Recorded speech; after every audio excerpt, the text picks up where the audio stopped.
All right, we've had our 11 a.m. coffee. We've got a clickbait YouTube title. I think we're ready to get started. So it's funny. It's the first video I've ever filmed where I felt like I knew what I wanted the title to be before I started it. And it's not entirely clickbaity. I think the whole point of this video is that I'm going to talk about my embarrassing history struggling with ego and like not being able to listen, like the ability to actively listen.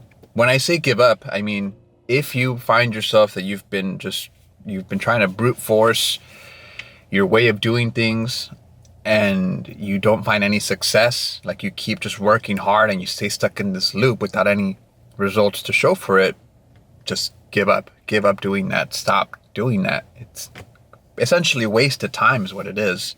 And give in into what the universe is designed for you to do. I'll do my best to keep this not too yappy and pretty concise. That's why I have my little journal. If any of these qualities sound familiar to you, I think this could be worth a watch. Maybe you'll get something out of it. You are a people pleaser. You put other people's needs and wants before your own, not necessarily entirely out of kindness either, but because you're, I think, trying to fill something that you're not doing for yourself. And so by doing it for other people, it makes you happy. It brings up your serotonin levels or whatever. You think that you're always like clumsy, whether that means like physically bumping into things. Maybe it means like your mind is a little bit messy, but you describe yourself as clumsy. You're constantly anxious about the future, anxious about what choice to make, anxious about things that haven't happened, anxious about things that you're imagining in your head, anxious about what people are saying about you. You feel like you are lost. You don't know what choice to make at any given moment. Every choice seems overwhelming. You don't know where to begin, where to go next. You sure know a lot. You know a lot of information. You know lots of things. Some handy, some not maybe, but you never seem to be able to put it to good use. You just fill your head with lots of knowledge and it just is not very practical, or you don't really know how to utilize it. And then, of course, like I mentioned right now, everything you try, you fail at. You continue to try with the best of your ability and you work hard. It's not out of laziness, but it just never materializes into any tangible results. And then so when someone asks you like, hey, so how's it going? What have you achieved? What have you progressed with? You get this terrible feeling at the back of your throat where you can't really answer that clearly or confidently. The way that I learned how to give in was trying to think about life in terms of two areas. So there's, which I think most people like know what they want to do, or at least what they want to, what they want to try. They know what they're passionate about. They know like what talents maybe that they have. They know what skills that they naturally like are attracted to. Like they want to give it a whirl. But I think for whatever reason, whether it's their view of themselves or society or something, but it just gets hammered out of them and they don't quite have the confidence to just give it a go and just start. And so you have this part of life where it's like your talents, your strengths, the things that you're passionate about, the things that don't feel like work really. I think, it's like if you something that you could think of doing some type of skill, but it doesn't feel like work. It feels like something that makes you genuinely happy.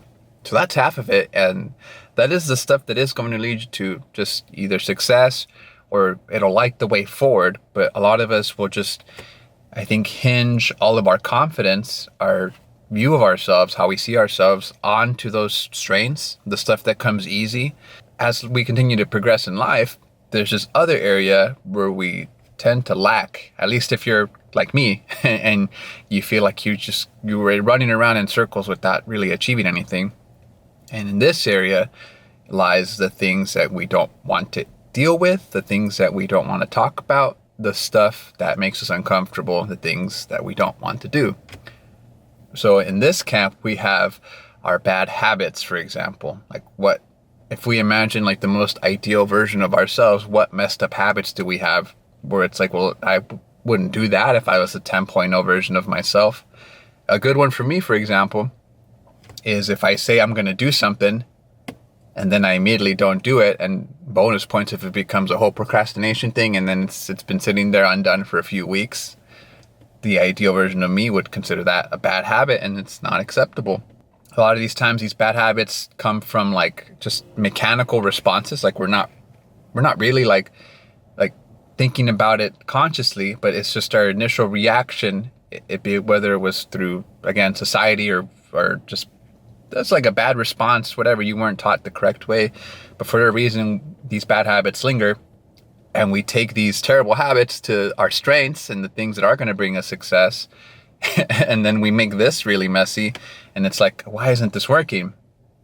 It's because you're taking your terrible foundation to your strengths and your talents. Another thing that I think we don't want to deal with is our reliance on the stuff that we turn to when things get difficult, when things get hard. Our comforts, our vices. A lot of people tend to see it as like, okay, well, I mean, I'm not addicted to, drugs or alcohol. I don't got no vices, but it's more so like a little bit deeper than that. It's what do you turn to when things get difficult? We don't want to deal with the things that are uncomfortable. We don't want to deal with the unknown. We don't want to deal with uncertainty. We would rather be here where it's comfortable. It's not quite like the point where it's like, man, that guy's a disaster. But it's also like obvious that you're not where you want to be. You're comfortable enough that you can hide enough of what you're not doing and not getting done that it comes off great. And when you're in that place, the first thing that we'll turn to is a vice. And it's usually something that's like not obvious at first. Again, doesn't have to be a literal drug addiction, but 12 hours of YouTube doom scrolling on your phone. If you turn to that when you don't want to think about something you don't want to think about, or you're trying to procrastinate on something. Sometimes I've seen people that they'll go do like a 5-hour workout rather than like public speaking or a phone call that they're supposed to make, and it's like, what are you doing? But very similar to our bad habits, it's programmed into us that we'll just turn to the things because we associate it with like, I had a bad day, I'm gonna treat myself. I can do anything in this life as long as I have my, I don't know, like my coffee or my nightly wine, which on their own, they're not bad things, It's just that when they become this thing that you abuse in order to not deal with what you're supposed to be doing, that's when you stop making the progress. And so the stuff that we don't want to do, the difficult things that we don't want to deal with, and the things that make us uncomfortable, especially as we progress through life and the responsibilities start to pile up, this one starts to stink a whole bunch, and it starts to wreck the image that we have of ourselves. I'm sure there's people out there that do not need this video, right? Like me, I'm a musician. I'm sure there's like the reincarnation of Prince is somewhere out there doing a grand old time making his craft and stuff. He doesn't have to worry about confidence. But I think for a lot of people, or at the very least for me, this one starts to sink a whole lot. And then you start to like, your own self-image starts to become like just bad, and you start associating all these negative terms with like, oh, I'm so clumsy. I at least I'm nice. I like to do things for other people, but it's like you don't really do things for yourself to begin with. So how can you give away things and time and energy that you don't have for yourself? And so thus we start making decisions that are rooted in anxiety, decisions that are rooted in fear-based thinking, decisions that are rooted in desperation. And we start to really just desperately try to claw for success, and we desperately try to build up our talents and our strengths into something tangible. And then especially if you're like in a really big rut, sometimes like we end up in like debt or in trouble or some type of thing. And the desperation thinking starts getting even more and more, and you just climb into a bigger hole, so that when you start thinking about like, here are things that I'm good at, my talents and my strengths and my passions, I'm going to figure out something with this. And it's like, good luck, because you're already messing up this other one. And this other one is also really important.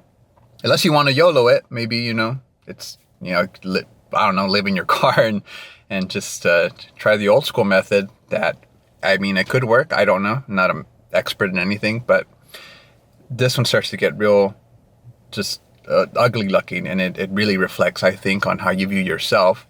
And so in order to attract things, you have to have an extremely high confidence in yourself. And I think you only really get that by building the discipline to be able to do the things that you do not want to do, and you find gratitude and happiness in them. So what does that do? It builds confidence that isn't fake. So there's this thing where I feel like we have courage to do things. You know, you have courage to speak in public. You have courage to get up on a stage and sing in front of hundreds. You have courage to, ask your boss for a promotion. But it doesn't really reflect on how you view it's not an accurate representation of how you view yourself. And I think when we have poor discipline, we have these over-reliances on these habits, over-reliance on comforts and vices that we turn to, that it starts to make everything else real dull, and it starts to make every hardship hit harder. And so it starts to feel like everything becomes a move of desperation. And then when we try to rely on the things that come natural to us, the things that the universe designed for us, our strengths, our talents, and our passions, those are great. But bungling this one up starts to make the whole ship basically sink. Okay, it's freaking summer and winter, I guess, so we relocated. Here we go. I think the other stuff, so in addition to the stuff that's difficult to address in that list, I think is also just designing the overall ideal version of what we want to be. And I think having no confidence stops us from getting there. When we start thinking about our health, how we eat, how we exercise, our finances, where we want to be with that, the relationships with ourselves, with other people, what would the ideal version of that be? We start getting away from that too. But that's the kind of stuff that working on that will also build our confidence and get us to the exact person that we want to be. But because we're so bogged down again in our habits and our comforts and our vices and not being on purpose, that it messes with that. What does it do when you build the confidence and start to do the hard work on the things you're not comfortable with? You can take that now. You can take that to your strengths and your passions and the things that will bring you success, things that the universe gifted you and designed you with. When you give in and you actually start doing the difficult work, you open up this flow state where you can start pursuing the thing that you wanted to do. You can start pursuing that plan that you had a good feeling about, that originally you had no confidence to stick through. You had no confidence to just give it a shot and fail at it. You had no confidence to even just get started maybe, or even finish whatever it is you're starting. But taking that now good foundation and taking those things that you learned over here to your strengths, now you're living on purpose. When a bee is out hunting honey it's funny, there's honey in this. When a bee's out, hunting pollen for the colony, right? Not honey. That's what they make. They don't hunt honey. But a bee searching for pollen for the colony, it's living on purpose. It goes from point A to point B, hunting for the pollen, and then it comes back.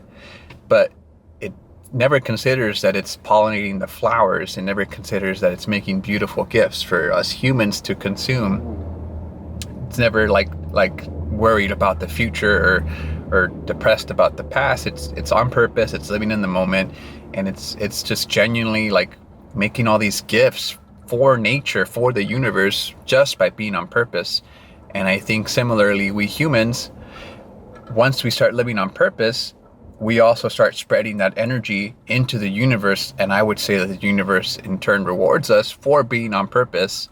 And that's how we start to attract the things that lead to success. We start to attract just the path forward, and your decision making gets so much clearer, and every day you end up with so much more gratitude and just a heavy weight that lifts off of your chest. But we get so focused on our strengths and our dreams that are great, and you should still pursue them. The universe gave them to you for a reason. But if you find yourself that it feels like you just are trying to brute force everything, and it's I work so hard and nothing ever seems to materialize, give up and stop doing that. And then just give in to what the universe has designed for you. Car alarm, eh? Yeah, that's one of the universe's challenges. So that's what I mean by give up. It just means if you're trying something and this is not working, man, I mean, you ideally should be able to get to a point where you're not making decisions based in low vibrations and fear and anxiety. It's no good for you. And desperation, it's no good for you. Now, what is living on purpose and having just that freedom and weight off of your mind to just be able to just start doing the thing that you always wanted to do. There's no reason that you can't do it. If anyone else on earth in history has done it, there's absolutely a possibility that you are able to pursue it just fine. And there's no big secret out there in the external world or whatever that you have to unlock. I think a lot of this stuff, it always is just based on the inside and looking internally. So that was it. That was it for today's Journal of Quarters. Hopefully that wasn't too rambly. I gave this a recording earlier and it didn't come out so good. So that's why we had our handy little notes journal. But get that flow state unlocked for yourself. Don't place so much importance on your talents and your creative and passions and all that other work that's like fun and easy for you. You know, all that stuff, make it the smallest thing. Don't make it a big deal, and just have the confidence building up the other stuff so that everything else is just flows out of you. So catch you in the next Journal of Quarters, and we'll see you there.